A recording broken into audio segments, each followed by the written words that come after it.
Someone said something to you today. It wasn't even that bad. Maybe it was a comment from your boss, a tone in a text message, a look from someone you love, and to everyone else in the room, it was nothing. But to you, it hit like a freight train. And now, hours later, you are still in it, still replaying it, still feeling the weight of it in your chest. And the worst part isn't the feeling itself.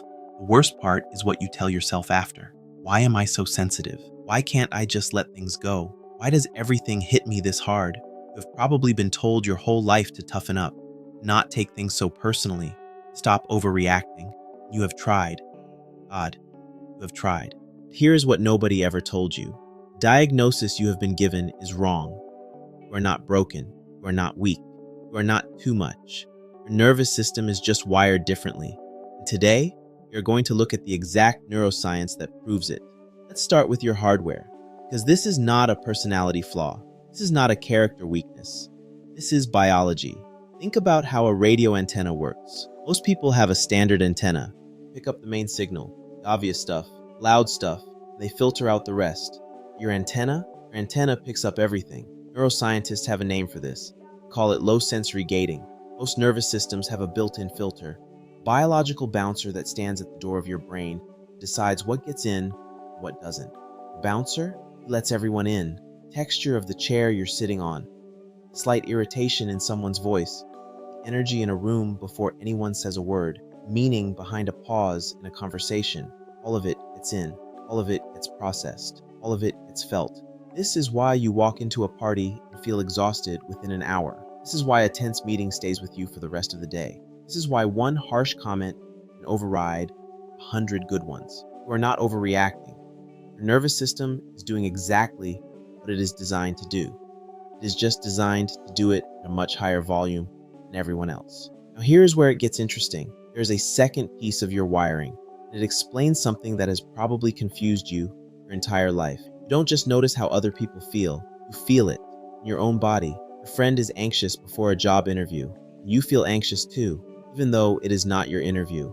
Someone in the room is angry, and your stomach tightens before they say a single word. You walk past a stranger who looks sad. You carry that sadness with you for the next 20 minutes. Neuroscientists call the system behind this mirror neurons. Everyone has mirror neurons.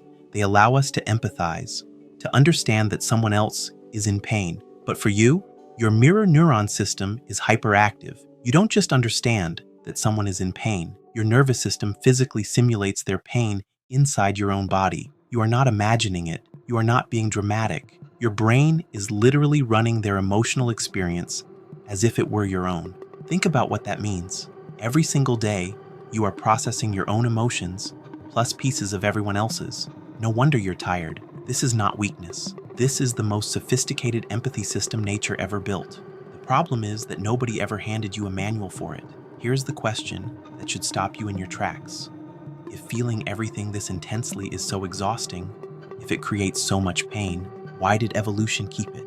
Natural selection is ruthless. If a trait caused more harm than good, it would have been eliminated thousands of years ago. It wasn't, because the tribe needed you. In ancient times, the tribe needed warriors, bold, fast, risk-taking. They hunted, they fought, they acted. But a tribe of only warriors dies. You rush in without reading the room. You miss the warning signs. You can't sense when something is wrong before it becomes a disaster. You were the one who noticed the shift in the weather before the storm hit. You were the one who sensed that the alliance was lying before the betrayal. You were the one who could feel the mood of the group and keep the peace before conflict broke out. Your sensitivity was not a disadvantage, it was the tribe's most valuable early warning system. Society today is loud, fast, built for the warriors. That is why you feel out of place. Do not mistake being out of place for being without value. A world built for warriors needs you more than it knows. Now let's be honest about the cost, because there is one. Pretending otherwise would be doing you a disservice. When you feel everything, this intensity, and your bouncer puts every signal in, you reach your limit faster than other people. Neuroscientists call this nervous system saturation. Think of it like your phone battery. Most people start the day at 100%. The battery drains slowly. By evening, you're at 30%. Your phone starts at 100% too, but you are running 10 apps, that other people aren't even aware exist. You are processing the emotional undercurrent of every conversation. You are feeling the tension in the room no one else notices. You are absorbing the stress of the person next to you. By noon, you might already be at 20%. And when you suddenly need to be alone, when you cancel plans, when you shut down, that is not you being antisocial. That is not you being dramatic. That is your system protecting itself from a full crash. You are not too sensitive for this world. You are running more software than the world was designed to acknowledge. Science has a beautiful metaphor for this. Most people are dandelions. They are resilient. They grow anywhere. Harsh soil, hot concrete, cold sidewalks. They are fine regardless of the environment.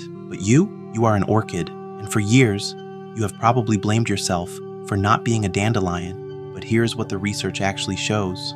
When a dandelion is placed in ideal conditions, it grows the same, tough, consistent, unchanged. When an orchid is placed in ideal conditions, the right light, the right soil, the right care, it does not just survive, it blooms with a complexity and beauty that the dandelion can never achieve. Researchers call this vantage sensitivity. Your nervous system is not just more sensitive to pain, it is more sensitive to everything. Right environment, right people, right work, right boundaries. When you get those things, you do not just catch up to others, you surpass them. So here is what I want you to take from this. Stop trying to become a dandelion. You cannot change your biology, and you should not want to. Your job is not to grow through the concrete. Your job is to find your greenhouse. That means protecting your energy like it is a finite resource. Because it is. It means building boundaries not as walls, but as the glass panels of your greenhouse. It means choosing environments, relationships, and work that match your wiring instead of fighting it. You do not need to toughen up. You need to curate up. The world will keep telling you that you feel too much. Let it. Because here is the truth you do not understand. In a world that is becoming more disconnected by the day, in a world where people scroll past each other's pain, in a world where nobody stops to read the room, your ability to feel is not your burden. It is your greatest contribution. You were not built to feel nothing. You were not built to feel little. You were built to feel everything so that the people around you never have to feel alone. If you found this helpful, make sure to hit that subscribe button so you don't miss out on our next video.